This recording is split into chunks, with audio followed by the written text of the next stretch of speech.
ದಾಖಲೆಗಳನ್ನು ಪರಿಶೀಲಿಸಲು 1965 gazette notification ಮಾಡಿದ್ರು ಕೂಡ ಅವರು ಏನು ವಫ್ ಅವರು ಕಾನೂನು ಬಾಹಿರವಾಗಿ ಮಾಡಿದ್ರು ಕೂಡ ಇದರ ದಾಖಲೆಗಳನ್ನು ಪರಿಶೀಲಿಸಬೇಕು. ದಾಖಲೆಗಳು ಪರಿಶೀಲಿಸಬೇಕು ಅಂತಂದ್ರೆ ದಾಖಲೆ ಅವರಿಗೆ ಅಪ್ಪ ಅಮ್ಮ ಯಾರು ಅಂತ ಪ್ರಾಪರ್ಟಿಗೆ ಇರಬೇಕಲ್ಲ. ಅಪ್ಪ ಅಮ್ಮ ಯಾವುದು ಸರ್ಕಾರಿ ಭೂಮಿನ ಅಥವಾ ಖಾಸಗಿಯವರಿಗೆ ಸೇರಿದೆಯಾ ಇದನ್ನ ಪರಿಶೀಲಿಸಬೇಕು ಅಂತ ಬಹಳ ಸ್ಪಷ್ಟವಾಗಿ ಹೇಳ್ತಾರೆ. ಆದರೆ ಇದ್ರ ಬಗ್ಗೆ ಯಾವ ಪರಿಶೀಲಿಸುವಂತ ಗೋಜಿಗೆ ಹೋಗೋದೇ ಇಲ್ಲ. ಏನು ಮಾಡ್ತಾರೆ ಅಂದ್ರೆ ಏಕಾಏಕಿಯಾಗಿ ನಮ್ಮ ಹುಣಸೂರಿನಲ್ಲಿ ಏನು ಮಾಡ್ತಾರೆ, ಕಟ್ಟೆ ಮಳವಾಡಿನಲ್ಲಿ ಒಂದು ಗಣೇಶ ದೇವಸ್ಥಾನ ಇದೆ, ಅದನ್ನು ಕೂಡ ವಫ್ ಆಸ್ತಿ ಅಂತ 8 ಎಕರೆ ಬರ್ಕೊಂಡ್ಬಿಟ್ಟಿದ್ರು. ಆಮೇಲೆ ಅದನ್ನೇನು ಮಾಡ್ತಾರೆ, ಇದನ್ನು ವಫ್ ಆಸ್ತಿ ಅಂತ ಹೇಳ್ಬಿಟ್ಟು ತಹಸೀಲ್ದಾರ್ ಹತ್ರ ಹೋಗಿ ಅದನ್ನು ಬರ್ಸ್ಕೊಬಿಡ್ತಾರೆ. RTC ನಲ್ಲಿ ಕಾಲಮ್ ನಂಬರ್ 9 ಅಲ್ಲಿ ಇದನ್ನು ಬರ್ಸ್ಕೊಳ್ತಾರೆ. ಆದರೆ ಇದು ಮೂಲ ಭೂಮಿ, ಇದು ಶೇಂದಿವನ. ಇದನ್ನ ಬರ್ಸ್ಕೊಂಡಾದ್ಮೇಲೆ ನಾವೇನ್ ಮಾಡ್ತೀವಿ, ನಮ್ಮ ಯೋಗಾನಂದ್ ಅವರು ಇಲ್ಲೇ ಇದ್ದಾರೆ, ಆಗಲೂ ನಮ್ಮ ಮಂಡಲ ಅಧ್ಯಕ್ಷರಾಗಿದ್ರು, ನಾವು ತಕರಾರು ಎತ್ತಿದ್ವಿ ಇದನ್ನ. ಆ ನಂತರ ಹುಣಸೂರಲ್ಲಿ ಒಂದು ಹೋರಾಟವನ್ನು ಮಾಡಿ ಕೊನೆಗೆ ತಹಸೀಲ್ದಾರ್ ಹತ್ರ ಹೋಗಿ ನಾವು ಇದನ್ನು ಕುತ್ಕೊಂಡು ಚರ್ಚೆ ಮಾಡಿ ಆದ ನಂತರ ಇಲ್ಲ ತಪ್ಪಾಗ್ಬಿಟ್ಟಿದೆ ನಮ್ಮಿಂದ. ಯಾಕಂದ್ರೆ ಶೇಂದಿವನ ಅಂತ ಏನಿದೆ ಈ ಸರ್ಕಾರ ಶೇಂದಿವನ ಅಂತ ಏನಿದೆ ಇದನ್ನ ಯಾವುದನ್ನು ಕೂಡ ಬದಲಾಯಿಸಂಗಿಲ್ಲ. ಭೀಕರ ಭೂಮಿ ಅಂತ ಏನಿರುತ್ತೆ ಕೃಷಿ ಭೂಮಿನಲ್ಲಿ, ಅಂದ್ರೆ ವ್ಯವಸಾಯಕ್ಕೆ ಯೋಗ್ಯವಿಲ್ಲದ ಭೂಮಿ ಅಂತ ಏನಿರುತ್ತೆ ಅವನ್ನೆಲ್ಲ ಭೀಕರಾಬ್ ಅಂತ ಮಾಡಿರ್ತಾರೆ. ಅದು ಶೇಂದಿವನ ಇರ್ಬೋದು, ಗುಂಡು ತೋಪು ಇರ್ಬೋದು, ಗೋಮಾಳಗಳಿರ್ಬೋದು, ಹುಲ್ಲು ಬನಿ ಇರ್ಬೋದು. ಇದನ್ನ ಯಾವುದೇ ಕಾರಣಕ್ಕೂ ಕೂಡ ಇದನ್ನ ದಾಖಲೆಗಳನ್ನ ಬದಲಾಯಿಸಕ್ಕಾಗಲ್ಲ, ಯಾರಿಗೂ ಪರಭಾರೆ ಮಾಡ್ಲಿಕ್ಕಾಗಲ್ಲ. ಪಕ್ಕದವ್ರು ಇದ್ರೆ ಅನುಭವಿಸಬಹುದೇ ಹೊರತು ಇದನ್ನ ಪರಭಾರೆ ಮಾಡ್ಲಿಕ್ಕಾಗಲ್ಲ.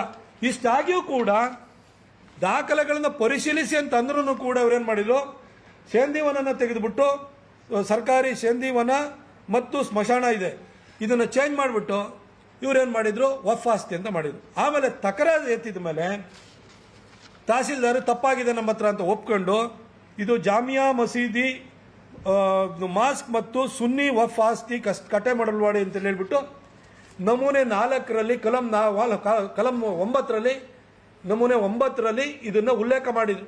ನಾವು ತಕರಾರು ಎತ್ತಿ ಆದ್ಮೇಲೆ ಅವ್ರೇನ್ ಮಾಡ್ತಾರೆ, ಅದನ್ನ ತಪ್ಪಾಗಿದೆ ಅಂತ ತಹಸೀಲ್ದಾರೇ ಒಪ್ಕೊಂಡು AC ಕೋರ್ಟಿಗೆ ಬರೀತಾರೆ. ಯಾಕಂದ್ರೆ ಅವರೇ ರಿವರ್ಸ್ ಮಾಡೋಕ್ಕಾಗಲ್ಲ ಅಂತ ಹೇಳಿ AC ಕೋರ್ಟ್ನಲ್ಲಿ ಹೋಗಿ court stays as per order ಅಂತ ಹೇಳ್ಬಿಟ್ಟು ನಾವು ಅದನ್ನ ಸ್ಟಾಪ್ ಮಾಡಿದ್ವಿ. ಕಟ್ಟೆ ಮಳವಾಡಿನಲ್ಲಿ 8 ಎಕರೆ ಕೊಡುವಂಥದನ್ನ.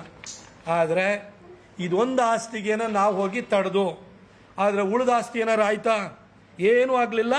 ಆ ಉಳಿದ ಆಸ್ತಿಗಳನ್ನ ಸಿದ್ದರಾಮಯ್ಯನವರ ಸರ್ಕಾರದಲ್ಲಿ ಪರಭಾರೆ ಮಾಡುವಂಥದ್ದು, ವಫ್ಗೆ ಬರ್ಕೊಡುವಂತಹ ಪ್ರಕ್ರಿಯೆ ಮುಂದುವರಿತು. ಇದರ ಪರಿಣಾಮವಾಗಿ ಇವತ್ತು ಹೇಗಾಗಿದೆ ಅಂತಂದ್ರೆ ಮೈಸೂರು ತಾಲೂಕಲ್ಲಿ, ಮೈಸೂರು ಸಿಟಿ ಬಿಟ್ಟಿದ್ದೀವಿ, ಮೈಸೂರು ಸಿಟಿದು ಡಾಕ್ಯುಮೆಂಟ್ ಅನ್ನು ಕೂಡ ಕೊಡ್ತೀವಿ ನಿಮಗೆ. ಮೈಸೂರು ತಾಲೂಕಿನಲ್ಲಿ 44 ಎಕರೆ 25 ಗುಂಟೆ, ನಿಮಗೆ ಒಂದು ಕಾಪಿನೂ ಕೂಡ ಕೊಡ್ತೀವಿ. 44 ಎಕರೆ 25 ಗುಂಟೆನ ಕೊಟ್ಟಿದ್ದಾರೆ. ವಿತ್ ಸರ್ವೆ ನಂಬರ್ ಬರೆದಿದ್ದೀವಿ ನೋಡಿ. ಇಲ್ಲಿ ಇದ್ರೊಳಗಡೆ ಇಲ್ವಾಲ ಎಷ್ಟಿದೆ, ಇಲ್ವಾಲದಲ್ಲಿ ಮೊನ್ನೆ ಒಂದು ಸ್ಕೂಲದನ್ನು ಕೂಡ RTC ಹಾಕಿದ್ದು ನಾವು. ಸಿಂಧುವಳ್ಳಿನಲ್ಲಿ ಎಷ್ಟಿದೆ, ಜಯಪುರದಲ್ಲಿ ಎಷ್ಟಿದೆ, ವಾಜಮಂಗಲದಲ್ಲಿ ಎಷ್ಟಿದೆ, ನಾಗನಹಳ್ಳಿ ಎಷ್ಟಿದೆ, ಶೆಟ್ಟಿಹಳ್ಳಿ, ದೊಡ್ಡ ಕಾಟೂರು, ವರುಣ ಇಲ್ಲಿ ಸೇರಿದ ಅದ್ರ ಜೊತೆಗೆ ಮರೂರು, ವರುಣ ಇಲ್ಲಿವರೆಗೂ 44 ಎಕರೆ 25 ಗುಂಟೆ ಜಮೀನನ್ನ ಅವರು ಆಲ್ರೆಡಿ ಪರಭಾರೆ ಮಾಡಿದ್ದಾರೆ, ವಫ್ ಆಸ್ತಿ ಕೊಟ್ಟಿದ್ದಾರೆ. ಹಾಗೆ ಹುಣಸೂರು ತಾಲೂಕಿನಲ್ಲಿ ಮರೂರು, ಕಟ್ಟೆ ಮಳವಾಡಿನಲ್ಲೂ ಸೇರಿ 16 ಎಕರೆ 34 ಗುಂಟೆ ಸೇರಿದಂತೆ ಹುಣಸೂರು ತಾಲೂಕಿನಲ್ಲಿ 55 ಎಕರೆ 36 ಗುಂಟೆನ ಕೊಟ್ಟಿದ್ದಾರೆ. ಇದು ಈಗ 2016 ನಂತರ. ಒಂದು ನಿಮಿಷ, ಪ್ರಶ್ನೆ ಆಮೇಲೆ ತಗೋತೀನಿ. ನಿಮ್ಮ ಪ್ರಶ್ನೆಗೆ ಉತ್ತರ ಕೊಡ್ತೀನಿ. ವಿತ್ ಡ್ರಾ ಅನ್ನೋದು ಗೆಜೆಟ್ ನೋಟಿಫಿಕೇಶನ್ಗೂ ನೋಟಿಸ್ಗೂ ಬಹಳ ವ್ಯತ್ಯಾಸ ಇದೆ.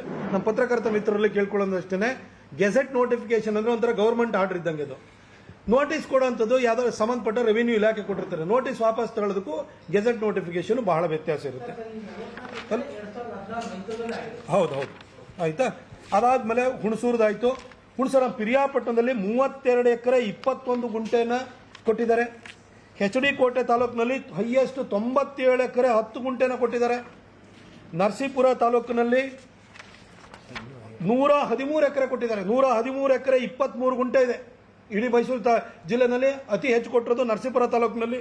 ಇದರೊಳಗಡೆ ಎಲ್ಲ ಇದು ರಂಗಸಮುದ್ರ ಇದೆ, ಅಲ್ಲೊಂದು ವಿಜಾಪುರ ಅಂತಿದೆ, ದೊಡ್ಡ ಹೆಬ್ಬಾಗಿಲಿದೆ, ಜೋಡಿ ಬುಡ್ಡನಹಳ್ಳಿ ಇದೆ, ನರಿಪುರ ಇದೆ, ಅಂಕನಹಳ್ಳಿ ಇದೆ, ಗರ್ಗೇಶ್ವರಿ ಇದೆ, ತಲಕಾಡ್ ಇದೆ, ಸೋಸಲೆ ಇದೆ, ಟಿ ನರಸೀಪುರ ಸಿಟಿನೂ ಕೂಡ ಇದೆ ಸುಮಾರು. ಅದ್ರ ಜೊತೆಗೆ ಮಾವಿನಹಳ್ಳಿ ಇದೆ, ಚಿತ್ರಹಳ್ಳಿ ಇದೆ, ಸೋಮನಾಥಪುರ ಇದೆ, ಬನ್ನೂರು ಇದೆ. ಹೀಗೆ 113 ಎಕರೆ 23 ಗುಂಟೆನ ಕೊಟ್ಟಿದ್ದಾರೆ. ಹಾಗೆ ಮೈಸೂರು ಜಿಲ್ಲೆನಲ್ಲೇ KR ನಗರ ತಾಲೂಕಿನಲ್ಲಿ ಅಲ್ಲಿ ಒಟ್ಟು 99 ಎಕರೆ 21 ಗುಂಟೆ ಕೊಟ್ಟಿದ್ದಾರೆ. ನಿಮಗೆ ಸರ್ವೆ ನಂಬರ್ ಕೊಡ್ತೀವಿ, ನೀವು ಸರ್ವೆ ನಂಬರ್ನ ಹಾಕಿದ ಕೂಡಲೇ ಈ ಭೂಮಿ ಯಾರಿಗೆ ಹೋಗಿದೆ ಅನ್ನೋದು ನೀವೇ ಹುಡುಕಿ ತೆಗಿಬಹುದು. ಡಿಸ್ಟಿಕ್ಕಲ್ಲಿ 443 ಎಕರೆ, ಮೈಸೂರು ಡಿಸ್ಟಿಕ್ಕಲ್ಲಿ 443 ಎಕರೆ. ಅದಾದ ನಂತರ ನಂಜನಗೂಡು ತಾಲೂಕಿನಲ್ಲಿ 53 ಎಕರೆ 25 ಗುಂಟೆ ಕೊಟ್ಟಿದ್ದಾರೆ. ಅದಾದ ನಂತರ ಚಾಮರಾಜನಗರ ಜಿಲ್ಲೆಗೆ ಹೋಗೋಣ. ಚಾಮರಾಜನಗರ ಜಿಲ್ಲೆಯಲ್ಲಿ ಚಾಮರಾಜನಗರ ತಾಲೂಕು, ಅದರಲ್ಲಿ 21 ಎಕರೆ 2 ಗುಂಟೆ ಕೊಟ್ಟಿದ್ದಾರೆ. ಹಾಗೆ ಗುಂಡ್ಲುಪೇಟೆನಲ್ಲಿ 22 ಎಕರೆ 12 ಗುಂಟೆ ಕೊಟ್ಟಿದ್ದಾರೆ. ಆನಂತರ ಕೊಳ್ಳೇಗಾಲದಲ್ಲಿ 117 ಎಕರೆ 23 ಗುಂಟೆ ಕೊಟ್ಟಿದ್ದಾರೆ. ಯಳಂದೂರಿನಲ್ಲಿ 11 ಎಕರೆ 5 ಗುಂಟೆ ಕೊಟ್ಟಿದ್ದಾರೆ.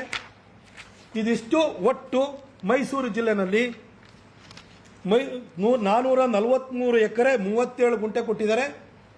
ಚಾಮರಾಜನಗರ ಜಿಲ್ಲೆನಲ್ಲಿ 175 ಎಕರೆ 2 ಗುಂಟೆ ಜಾಗ ಕೊಟ್ಟಿದ್ದಾರೆ.